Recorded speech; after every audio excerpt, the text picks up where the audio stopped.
Hey guys, this is Square Table Game. I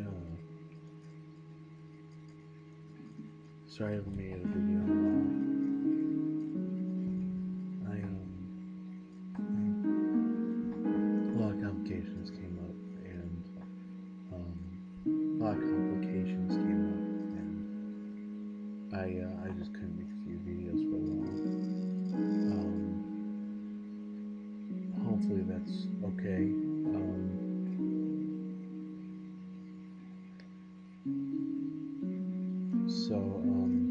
I'm trying out a new system. I don't really want to do. I want to do less I want to do less gaming videos and more just talking videos. Once I save up enough for a camera, I'll probably start doing more like camera stuff. I'm just wanting to have a pop culture, nerd-based channel where I talk about the stuff I like to talk about, like D&D and comic books, and maybe a little bit of cooking. That's not nerd-based, but I like cooking, so I like talking about that too. And just overall, just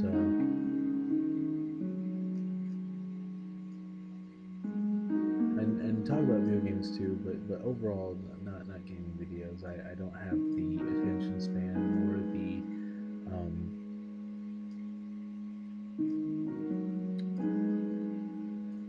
I can't talk and play at the same time.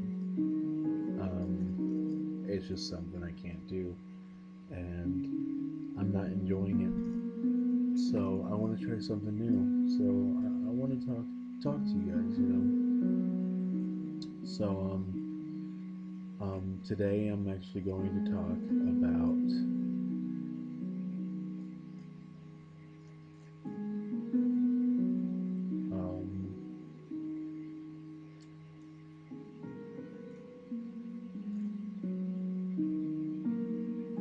about D&D, and I wanted to talk about tell a story, I guess. I wanted to talk about my first ever quest line, I guess you could say. It wasn't really a campaign at the time. We were trying new things. This was the first time we all were playing. But yeah, I want to talk about my first quest line. It was I don't know, 5 years ago maybe. Can't remember how long ago it was. I was still in high school, and I had heard about Dungeons and Dragons, but never really got into it. Majorly because of having very religious family. They never raised me on it. So I just, and most if you don't know, most religious people shy away from that kind of stuff, fantasy and role playing and all that stuff, because they fear it might be evil or walking into evil's bane. I personally don't know, and I really don't care. But me and my friends got together, and I'm not going to name names. I might state what their characters' names were if they if I remember them. But other than that, I'm not going to name names. But there was I remember me and my friend from high school. he wanted to DM. He said that he's done it before, but I'm pretty sure it was his first time doing that too. Just because he seemed new at it. But we decided to get together, me, him, his brother, and one of our mutual friends. And I remember my first character, and till this day, he's probably my favorite. I don't use him anymore. I retired his story. I guess I retired it maybe a year or two ago. And I we just had fun, you know. But it was a dwarf rogue named Ogren, and I based him around what I felt a rogue should be. I made a backstory and everything. My friend Jay, he wasn't there at the time, but he busts my chops about me using Ogren all the time because Ogren, I got the idea of the name Ogren from Dragon Age because I had he had lent it to me and I enjoyed the character Ogren from there. People who play Dragon Age would know who I'm talking about. He's a berserker, but he wasn't the same character. He was a dwarf, but he was a rogue, not a berserker, and he was a lot more reckless and a lot more douchey too. Ogren cares about his friends, but the Ogren I made, Ogren Stonehammer is his name. He cared about his friends, but he was not afraid to get people in trouble to get what he needed. In his words and belief, it was pretty much it doesn't matter what happens to my friends because I'll always get them out in the end after I get what I need, which was really bad, but it was fun, and I got to play that. I got to really enjoy my first character, and our first quest was one of those things that made me realize I'd enjoy them. We decided to go into a dungeon, a crypt. I think it was a cleric was wanting us to escort him because he was supposed to purify the dungeon, the crypt, and it was pretty cool. We started following him, and the first enemies we ran into were skeletons, which weren't very scary. But the thing about these skeletons were no matter how many times we hit them, they keep getting back up.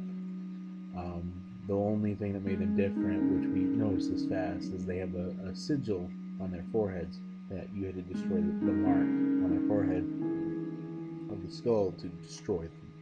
Otherwise, they just keep regenerating, which was pretty cool. Added a little spin on skeletons because most people jump to the conclusion, oh, skeletons, oh, those things are easy to kill. Yeah,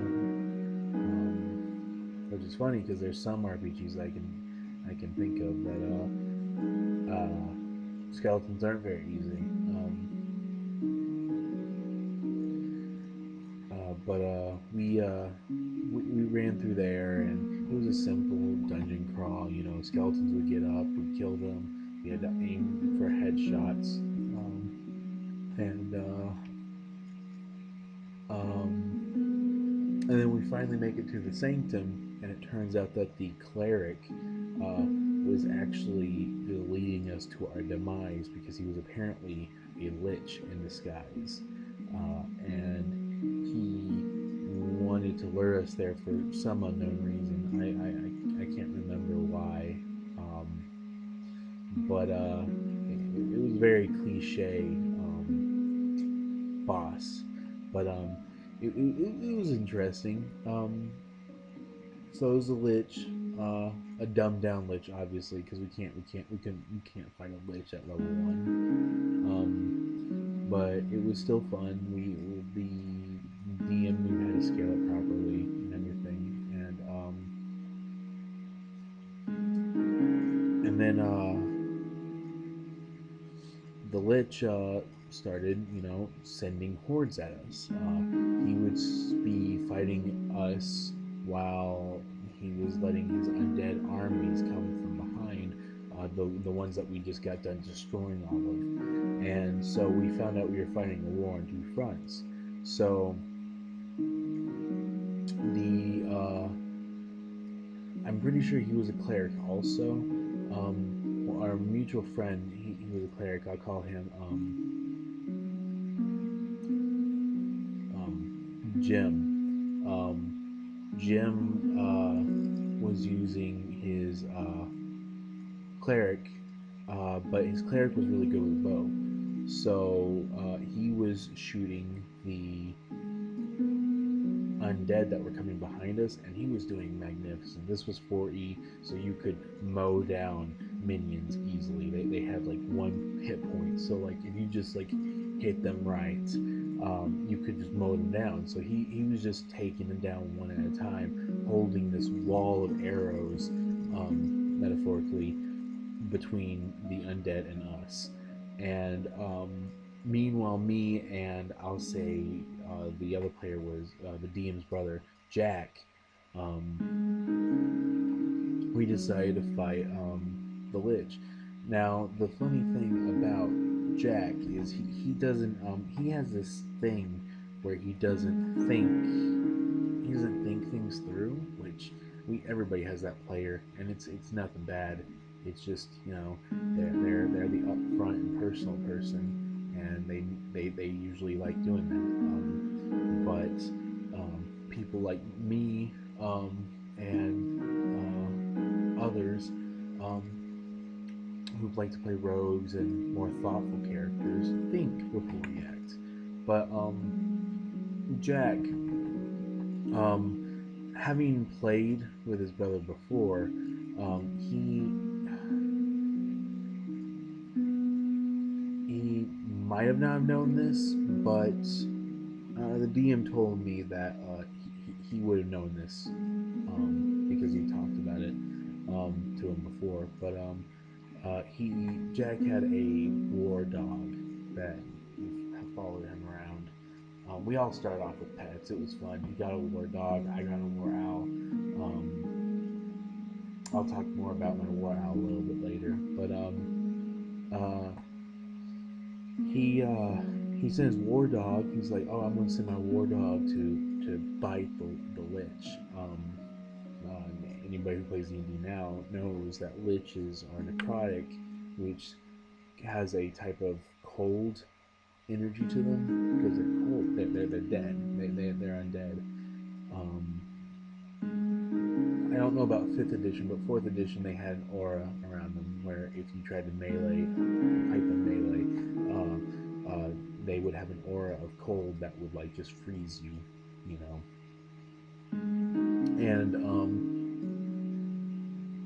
And the war dog went up to bite him and froze solid and shattered. And Jack was ticked. He was like, "Oh, my dog!" Now the dumb thing that Jack did that he didn't think about was it wasn't the fact that he sent his war dog. It was the fact of what he did after he sent his war dog, because he just lost his crap, and he was a fighter, I think. And he's like, "Oh, you killed my dog!" And he just runs up to the Lich and punches him. Now,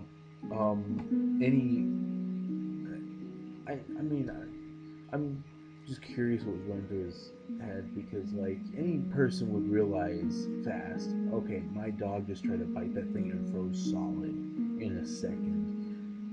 Should I punch it or should I throw something at it? Obviously he didn't think that through, but he went to punch him and it froze his arm solid. His arm didn't shatter, but his arm was frozen solid. So the fighter had been taken out, because instantly when his arm froze, he ran back to me where I had my torch and was like, "I need to thaw my hand," and he just took my torch and left the lich to me.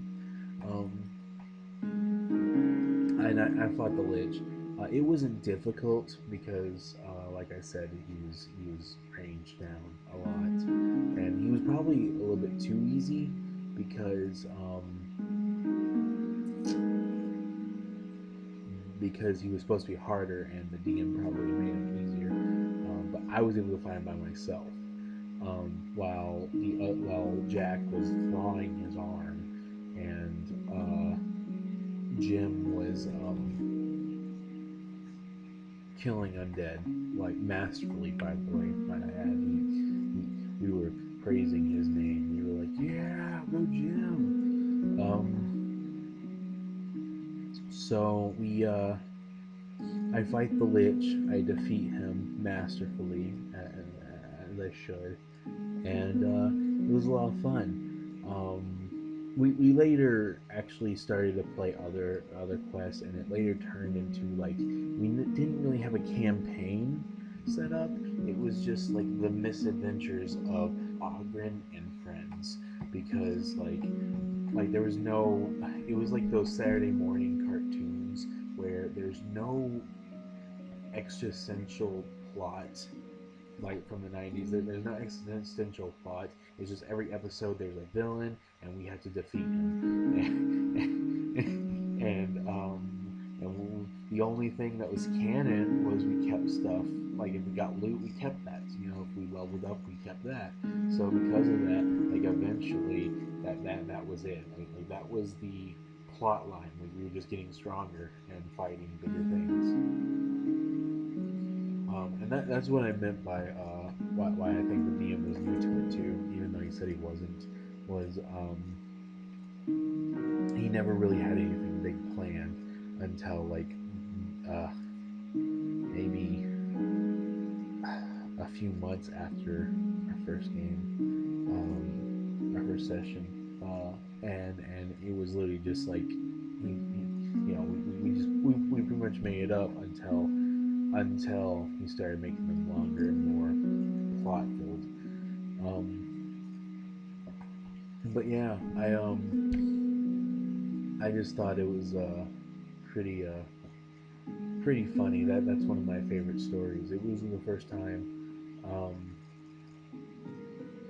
I later decided to build this whole backstory for my character.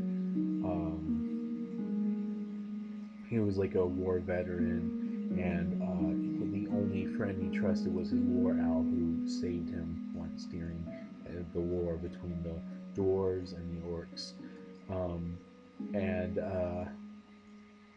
um, I named him Cheeto. Not because of the Cheeto snacks, but because I really don't know where the name came from. I know it has to do with how I needed a quick name, and I was like, oh, I'm gonna feed him cheese squares. That's gonna be his favorite food. For some reason, he only eats cheese squares. So that came from it. I guess I just like went from cheese squares to like Cheeto. Like I just I jumped from one to the other. And it was always funny because like I always had an infinite amount of cheese squares in my bags. Like it didn't matter where it was. Like I could. I usually kept them in my beard per se, but like Cheeto would perch on my shoulder, and I'd just pull a little cheese square out and feed it to him, and it was a lot of fun. I later made up a goal. I was like, because we found out we could have these epic destinies, like this major goal in life. And my character's goal in life was become the god of gold. And he eventually made it to that. Jumping a few campaigns later and stories later, eventually I retired Ogren's um, story after he reached godhood officially, um, and he was a really fun character. I still reference him. I DM a lot now. I barely play anymore. I have way more fun making my own stories now. But I always have fun referencing Ogren. I'll actually use him as a representation of myself in the game. Like if I want to give characters a bountiful boon or something like that, myself, instead of using Bahamut or Morrigan or any of those gods, I'll just use Ogren. So most players that ever that ever play in my games, they're very well known of Ogren. They Most of them actually, which is pretty cool, will actually reference him a lot without me even doing it. So it's nice to have that character. I'll tell you more about it later, though. Go ahead and let me know what you thought about this video. I was thinking about calling them the misadventures of Ogre and Friends, and maybe like go down the story with my other characters. But hope you like it, and